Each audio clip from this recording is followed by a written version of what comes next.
So I'm a 21-year-old male, and this experience happened last summer while I was on vacation at Myrtle Beach with my family. We were staying in a resort right on the beach, and we're on the 13th or 14th floor in a sort of timeshare. One night I was feeling restless and having a hard time falling asleep, and at around 3 a.m., I decided to go out on the balcony to get some air. I stepped out and was stunned as there was a full moon, and the moonlight on the water was really beautiful. The beach was completely empty as far as I could see, and I had never seen it like that before. I decided that since I wasn't able to sleep, I might as well head down, take a stroll, and listen to some music to relax. Hopefully when I return, I'd be able to get some sleep. It was really unsafe and dumb of me, but since it was 3 a.m. and the rest of my family was asleep, I decided to just head down without letting any of them know I was going, as I thought I would just go and chill there for about 10 to 15 minutes, then come right back up. So at the base of the timeshare we were at, there was an area with a pool, an outdoor bar, and then 2 boardwalks separated by about 100 feet, which both led to the beach. On the sides of the boardwalks, there were swaths of tall grass separating the ocean and the resort. When I got down to the base, the entire area was completely deserted, and I started walking down the boardwalk on the right towards the beach. As I'm walking down, I suddenly see someone approaching me from the beach, which was strange because I had a pretty clear view of the same area from the balcony just before and had literally seen no one. I start to get a bit nervous as I see this figure approach, and as I get closer, I see it as a man, maybe in his late 30s, who has a backpack on and is wearing glasses with large square lenses. As he gets closer, I get a clearer look at him as the boardwalk is sort of illuminated by lights from the outdoor bar. He looks very on edge and alert, almost like he's trying to find someone who's trying to meet him in this area, and his clothes are somewhat tattered. We made eye contact, and I sort of nod at him and pass. At this point, I'm creeped out because, honest to God, he had a sort of Jeffrey Dahmer look. He was the glasses, and he just didn't seem like he actually belonged to the timeshare. I shake it off and keep walking down the beach and put my headphones in. As I get down to the beach, I turn right and start walking parallel to the water, and I'm just taking in the scenery. I'm barefoot and decided it'd be nice to walk just along the shoreline, so I move closer to the water and continue walking. I'm walking for no longer than a minute before I get a really strange feeling that something is wrong. I take off my headphones and turn around, and I see a dark figure that is trailing me just up shore. He is situated in between me and the timeshare. I immediately can tell from the figure's height, body type, and demeanor that it is the same man I passed on the boardwalk. At this point, I'm starting to panic, as every story from Let's Read is rushing to my head. At the same time, I'm trying to rationalize as it feels too surreal that I may actually be in a dangerous situation, so I remind myself it could just be a coincidence, and the man decided he also wanted to take a walk on the beach, and just happened to be headed in the same direction as me. So I take some breaths and turn my head back to the ocean and continue walking in the same direction. After a couple of seconds, I turn my head back again, and seeing that now, he is much closer to me, and is not walking parallel to me, but is definitely actually walking towards me. I picked up my walking speed now and turned my head back around and see he is matching my faster pace and is still walking towards me and the water. Still, for some reason, I think, okay, maybe he also wants to walk by the water. There's no way I'm actually being followed by a creepy man on a deserted beach. So at this point, to truly test it, I do a 180 and completely change directions, and as I turn my head, I see him completely change directions with me and continue closing in distance, and he's power walking now. It suddenly hits me that I'm in a really bad situation, and I take off in a run along the water, and he starts running as well. He stays up shore of me so that if I try to run up towards the boardwalk, he will intercept me. I'm freaking out now and just keep running with no plan, but figured that since I'm 20 and sort of fit, I should probably be able to keep running along the water and outrun him, and then find some other exit off the beach and either call my family or head back to the timeshare on the road. So I keep running, but he's keeping up with me, and this goes on for what feels like 10 to 15 minutes. The scariest part of all of this, which I wouldn't have thought of, is it is completely dead silent. All I hear is my breath and feet on the sand, and when I turn, I only see his shadowy figure up shore keeping pace with me. Suddenly up ahead, in the sand, I see a small blue light and what looks like 4 people on the beach with a blanket. They are a bit upshore. I turn and look at the figure and bet even though they are upshore, I can beat them to these people, so I start sprinting towards them with the hopes of quickly telling them what's going on so we all can confront him. I really use up my energy sprinting towards them, and as I approach, my heart drops. What I see is 4 guys on a blanket, with 3 or 4 handles of hard liquor surrounding them.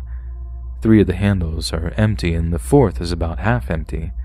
3 of the guys are just completely passed out in the blankets, and the last is half sat up, obviously beyond drunk, with a sort of party hat on that has blue lights on it, and he's talking to himself. His eyes are half closed, and he doesn't even register me approaching him, even though now I'm no more than 5 feet away.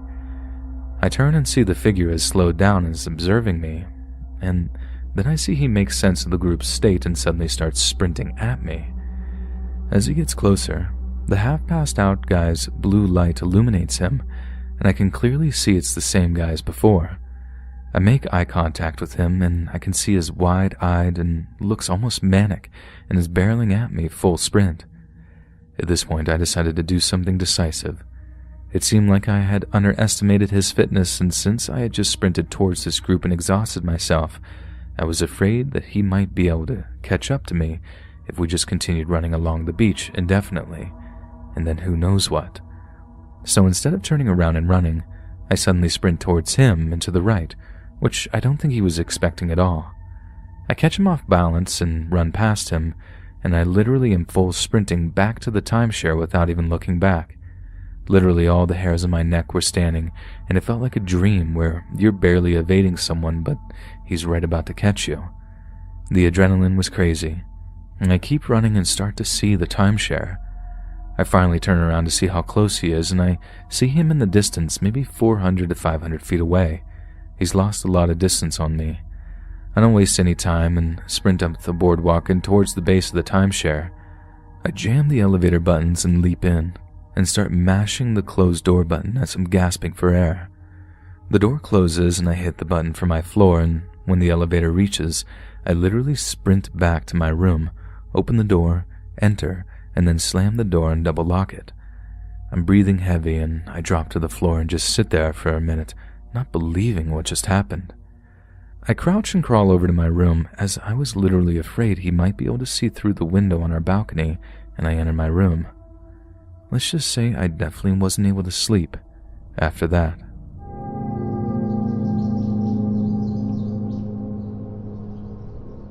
For the hunting season of 2017, I got in on a lease with a guy from work. I didn't have time to check the area out before the season started, so the inevitable occurred and I got lost my first day. That morning I left the camp just before dawn. I'm not the kind that hunts from a stand. I'm your traditional stalk and shoot type of hunter. Since I wasn't familiar with the lease and I stupidly left my GPS back at the camp, I had to stick to the main paths in order to not get lost. Most of the morning I did well. However, as I grew tired, I lost focus and veered from the trail. In my defense, I came across this really fresh set of tracks. Of course, I had to follow them. The sucky thing was that they continued on to a neighboring property and I had to stop following them. When I looked up, I realized I was way off the trail and didn't know how to get back. The rest of the day was spent trying to find my way back to camp. About an hour before dark, I noticed a rundown house and cabin in the distance. By now, I wasn't sure whose property I was on. I hoped that if somebody was living there, they could help me, but as I got closer, I could tell the place had been abandoned for a good while. I knocked to make sure, but with no reply, I made myself at home. My first goal was to get a fire going.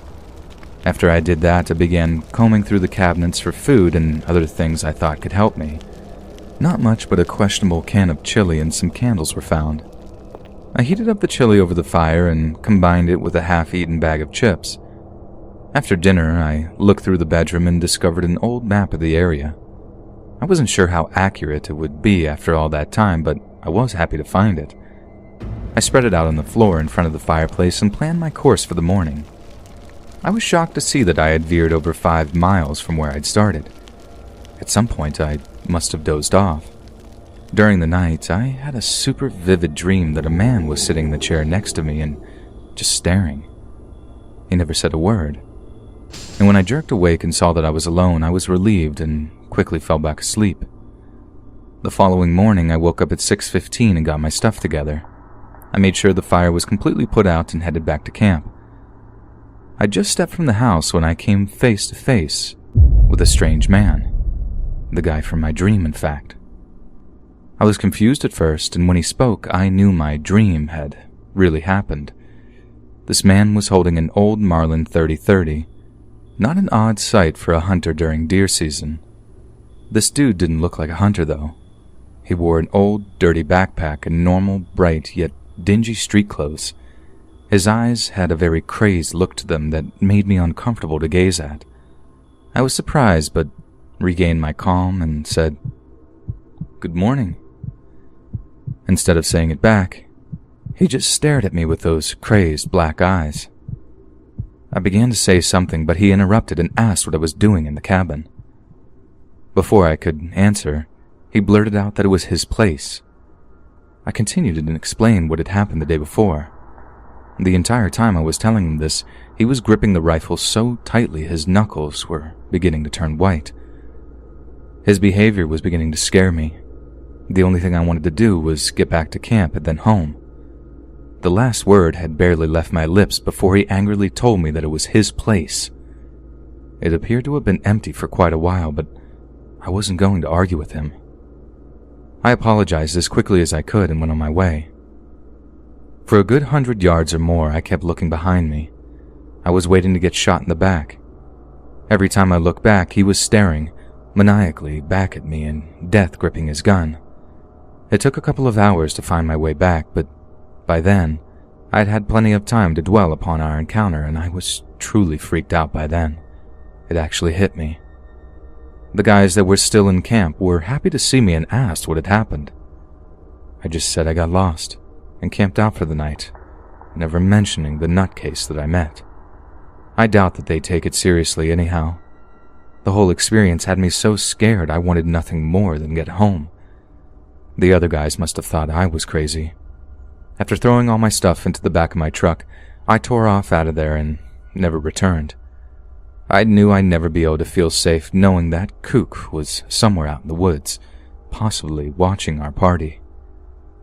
That following Monday, my friend asked what had caused me to leave so abruptly. I made up some lie about my wife being sick. I'm not sure if he even believed it. Nothing was said about it again, and maybe, just maybe, things are better that way. This took place maybe around the age of 13. Let me set the scene. I had my first serious boyfriend, Sam. Sam was a nerdy kind of guy. We had met at church. When he had asked me out, I was over the moon as another girl had been talking to him at the same time. I was flattered that he had chosen me. At the point in time this story takes place, I was having a lot of issues at home. I had attempted to take my life during my relationship and had a lot of issues with self-harm. My relationship with my parents was terrible. Still is. That probably explains why I never told them any of this. Besides my personal problems, I'd say the relationship was running smoothly until Sam came into contact with Allison. I don't recall exactly when or where Sam met Allison. I believe it was at his Air Cadets. It's almost like she just appeared. Whenever Sam and I were going through a rough patch, he would talk to Allison and she would console him. It made me really uncomfortable at the time, being a jealous 13-year-old. Our key communication was over Skype as he lived a good 40 minutes away from me. On average, I saw him twice a week. Once on a Saturday in which I would catch 2 buses to his home. The second being at church on a Sunday. He would often tell me stories about his long conversations with Allison. How she was hilarious, but she didn't like me, although I had never spoken to her myself. I assume this was due to him mainly speaking to her during our childish arguments. I first came into contact with Allison during an argument with Sam. We were bickering about something unimportant and a message popped up on my Skype. It was from Allison. I don't recall what exactly the message said, as this was in 2014, but I tried to gain access to my old Skype to go through the messages, but have not been able to. But I do remember her insulting me repeatedly and saying I didn't deserve Sam, and I should have died in regards to ending my life. I responded harshly, telling her to screw off or something of the sorts. Was it polite? No. I was extremely standoffish at this age. My response seemed to anger her. I was bombarded with call after call. I declined every single one. I reported to Sam what had gone on, and he said he had told her to leave me alone. All was good for a while. This didn't affect me too much. This was semi-normal for me, as high school relationship drama was almost an everyday occurrence at my school.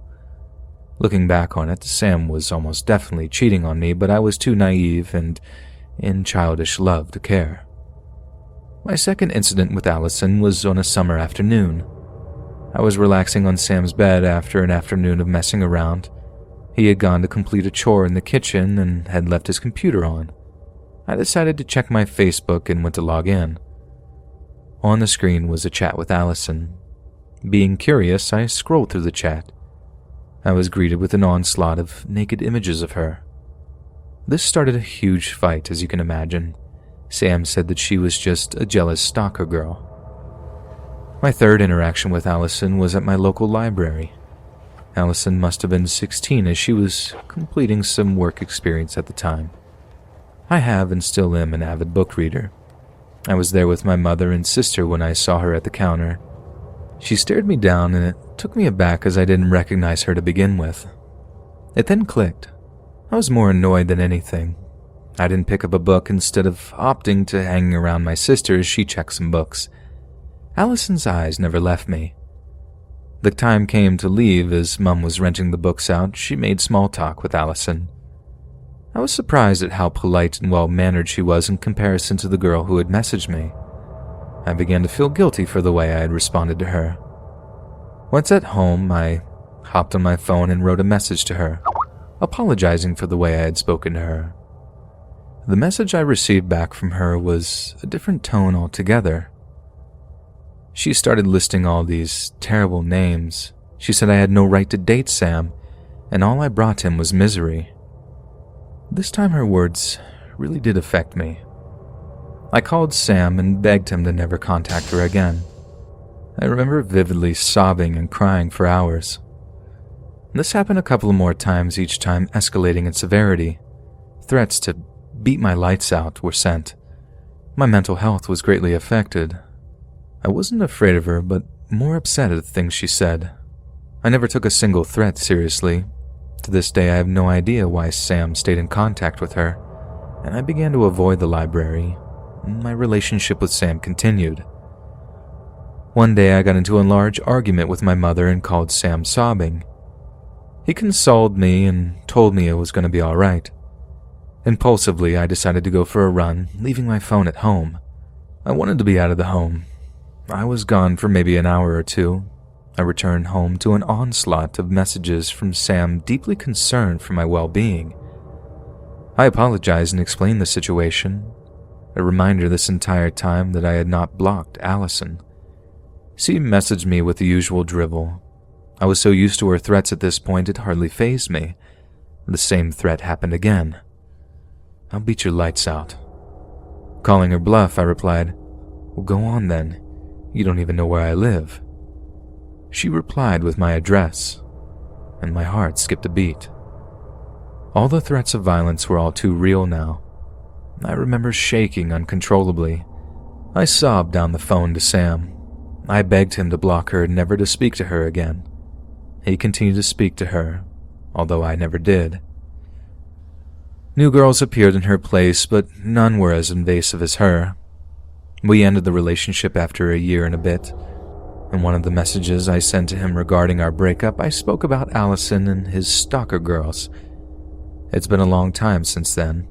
Sam and I occasionally speak, and I'd say we are on good terms. He's in a band, and I'm studying still.